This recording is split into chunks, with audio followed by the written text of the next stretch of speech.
As a kid who spent most of his life on the internet, on YouTube, watching other people, it's kind of been bugging me recently of what is really nostalgia to me in that sense, and how growing up on YouTube and on the internet in itself has kind of shaped my perception of nostalgia. And it's kind of created the sense where I don't really have my own nostalgia, but I have nostalgia about the things that the people I used to watch on YouTube had nostalgia about, if you know what I mean. Like my case, for example, here, I was thinking about Pokemon recently, and how Pokemon nostalgia is always focused on those early gens like Pokemon Emerald, Pokemon Heart Gold, Soul Silver, Pokemon Diamond. And yet for me, like I've never played most of those games when they came out in the time. I played them many, many years later, like very recently. And when I started getting into Pokemon when I was 8, the game I played was X and Y because that was the game that came out at the time. And yet I never really considered X and Y as a truly nostalgic experience for me. For me, nostalgia is more about like watching YouTube Let's Plays of other people playing Pokemon. Like for me, most of my Pokemon was watching other people doing Let's Plays back in the day of people playing those games. And when they perpetuate the narrative that those games are nostalgic, it automatically made me feel like it's nostalgic. Even though I've aged, and even though the people on YouTube have also aged, and now it's a new generation coming onto YouTube, it still feels like it's the same narratives being pushed over and over again. Even if by the time that we're on YouTube, like I'm 20, we're talking about nostalgia for Generation 3, I wasn't even born. Like, I don't know what I'm talking about when I'm talking about this nostalgia, and yet in my mind, it's such a concrete idea that Gen 3 is nostalgic. And it got me thinking of nostalgia is really determined by the media present, especially by the fact that now with the internet, it's very much everyone kind of has the same access to all the kind of information. And it got me thinking, is nostalgia really personal, or is it just under a mass consensus to some extent, right? And for me, this really started pushing through with the creation of TikTok, in the sense that the internet makes it easier for everyone to have access to other environments and look what other people are doing, which is great, and I love it. But at the same time, if you look at TikTok, everyone has TikTok, and even if everyone is focused on different like For You pages on TikTok, and everyone's in their own niches, there's still lots of common lingo and memes and just cultural moments that really transcend those niches. Like case in point, you're thinking brain rot. Everyone knows what brain rot is, for example, and everyone's kind of aware of it, even though we're all looking at different corners of the internet and we're all interested in different things. Another thing that came up recently was that Kendrick Lamar's Super Bowl performance. Everyone is just talking about it and clowning on it, or not even just analyzing it. And it's like, how has everyone seen this, but at the same time we're all interested in different things? So it really posed the question, are we all really interested in different things, or does everyone kind of like the same things? And especially with the internet narrative pushing nostalgia, like everyone saying, for example, oh, look, 2016 was such a great year. I was 11 in 2016. I don't remember much from 2016. I'm sure it was great. Overwatch came out that year, and I played a lot of Overwatch, and that's a very nostalgic thing for me.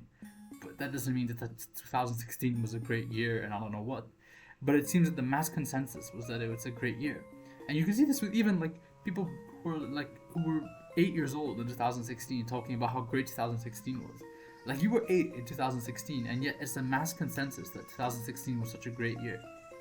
And for me, this is really concerning as a fact of kind of creating a unique person and a unique identity in what kind of media they consume. Especially when we consider the fact that all the media we consume nowadays, for the vast majority, is determined by algorithms.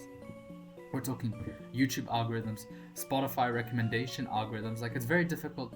You on Spotify, most of the things, even if you're discovering new music through Spotify, it's all just recommended to you through an algorithm what it thinks you would like, as opposed to you as a person making the active effort to go out and try and find something you like.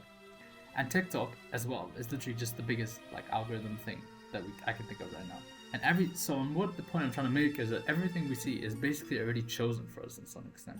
And we don't have to actively search to what we truly want, but instead we can just have what the algorithm prefers us to watch and what's generally more palatable to the masses. I'm not saying that this idea of something being appealing to lots of people didn't exist before, because it's always existed. Some music artists, for example, are always more popular than others. But now it's very much more and more people liking the same things. And it's kind of worrying me, as this really leading to a destruction of identity. And this is really emphasized by the fact that when we're looking on stuff like YouTube and music, even if you make the active effort to search out things that's new to you, it's still moderated by an algorithm. Anything that you search up is going to be sifted through an algorithm. And even for me, for example, I've made an active effort to try and listen to one new album every day, so I can kind of expand my music taste. And it's been going great. But at the same time, how much longer can I keep doing this before it's just going to be more recommendations from the algorithm, you know what I mean? And I think another important thing here, especially with music, is the idea of playlists, in the sense that instead of consuming the entire piece of art how it's intended to be, people just place and choose songs into convenient points just so they, without understanding the whole identity of the message. And this is also perpetuated with TikTok. We consume everything fast and short, and it's really leading to this idea of, one, a destruction of identity, like I was saying, but two, that it's difficult for us to really place nostalgia on anything apart from the mass consensus, because it's difficult for us to have our own really deep personal experiences in that sense and intentionality in what we consume. But instead, we don't really pick anything. It's all just given to us, and that's why nostalgia is beginning to homogenize in that sense. And you can really see this now with the same narrative over and over again by the millions of people. And it gets me thinking, what's even the point of reminiscing about the past and all this nostalgia and that if it's not even personal to me? Like, for example, I'm going to talk about one nostalgic moment for me, and it's about Pokemon Y. And I literally cried when I lost to the champion Diantha, and I was like 8, and like, it's embarrassing for me to say because of the narrative surrounding that game by the mass consensus, right? Even if it's not considered nostalgic by the masses, and to some extent it's a bad game and whatever, and people don't even want to play it, it's not worth playing it, I still found it really fun. And it feels like I can't really have that own opinion in myself purely because of the mass consensus of the internet. We're always relying on other people to give us critiques, and we're always focused on how other people think of us, and this is just magnified tenfold by the existence of the internet. And for me, that moment of losing to Diantha in Pokemon Y really hooked me in the game, because after I beat Pokemon Y, got the champion, I spent like another maybe 50 hours, I don't even know, just catching Pokemon going around because it was so fun. I was so enthralled in the game. And the only reason that I was able to get that enthralled in the game was because of that core personal moment to me. And it loops me back into the point again where it's all about intentionality. When I speak about YouTube back 10 years ago, for example, not even 10 years ago, let's go 20 years ago, in the early days of YouTube, it was very difficult because the algorithms were not developed at the time, the recommender systems. It was very difficult to have a homogenizing YouTube. Everyone would kind of have a different thing, and that's where the fine balance was struck between your intentionality and ease of access. Because I do believe that ease of access, especially to knowledge, is extremely important, and people should be informed in society.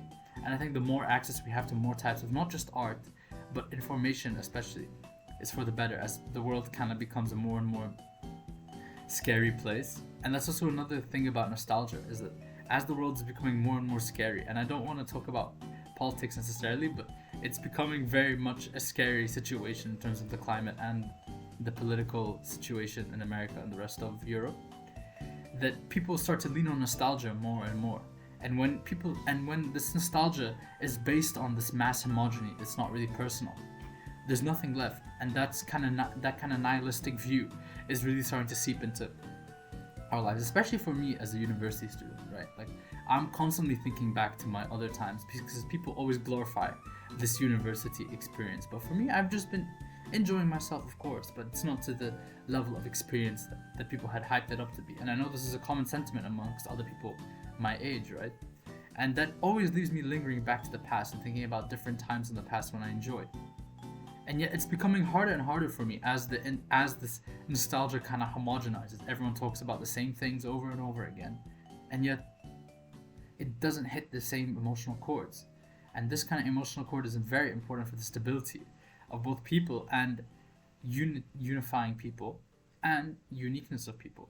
Because intentionally consuming media is the most important thing I think you need to do as someone who would want to consume any form of art, whether it be video games, music, movies, TV shows, even short form content like Reels and TikTok, right? Because as soon as people stop earning the ability and putting effort into consuming media anymore, they become illiterate in what they want to consume, and then it becomes very easy for their perceptions to change and be influenced by other people. And you can really see this with YouTube. Like, everyone, for example, in video games, you look at reviews as the first thing to determine whether you want to buy the game. Not necessarily if you'd like the game, but whether the reviewer that you like on the internet said it was a good game. And you also look at mass consensus. If you see lots of people playing the game, you're going to think it's a good game. But just because you don't see a lot of people, case in point, Like I was saying in another video about these Steam player counts, how gamers really rely on these Steam player counts to determine if a game is good, in a sense. It doesn't mean that you're going to enjoy it yourself. And I think when you don't have that intentionality in your consumption and you don't take the effort to really see if something works for you, it leads to eventually in future generations, especially for the coming generation, a lack of production. In the sense that if minds are not able to really find what they want to look for, then how are they even going to know what they want to create in that sense, you know? And I've been taking an active effort in video games to like play different genres and expand my taste. But it's really worrying to me, this idea that people are not going to be able to produce their own unique things in the future. And you can even start to see this cropping up slowly with dead internet theory. Like I know it's a meme to go look on YouTube Shorts and see that the reels, for example, on Shorts are just horrible. But it's true. And especially since those shorts are filled with young children for the most part, those are the main demographic. It's concerning to see that children have not, it's not even about them being cringe. It's more about the fact that the content they consume doesn't have much substance to it. There's no intentionality behind it. And this intentionality is the main point of media, and the fact that it's getting lost, both short form content and to just the way that the internet is homogenizing. It's kind of scary, because where does that leave place for nostalgia?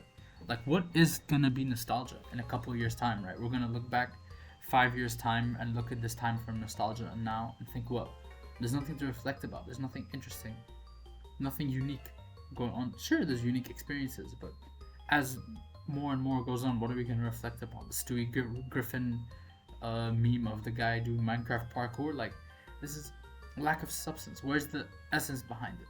And I think really the core message I really want to take away from this is that as society kind of homogenizes and people start doing more what other people want, in the sense that we always appeal to other people, it's very important to keep doing what you want and to not apologize for it.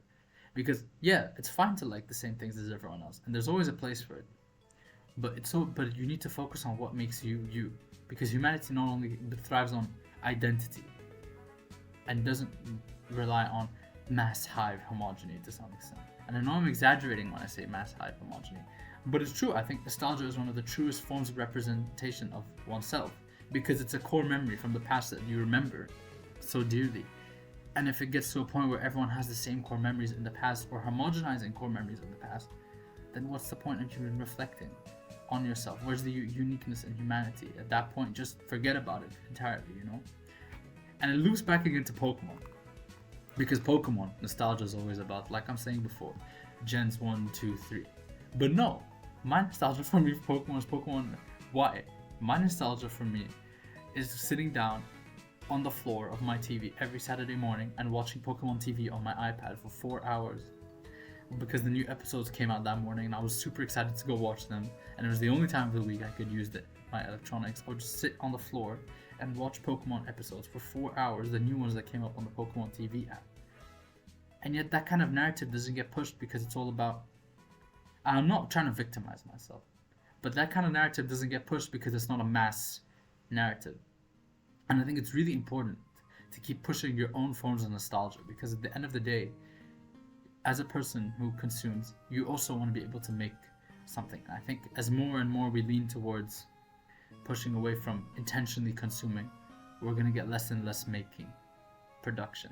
And I think that's scary for the future. And I really hope that at some point something's going to change. Whether we move away from recommender algorithms, which is not happening, or people make the conscious decision to go consume what they want.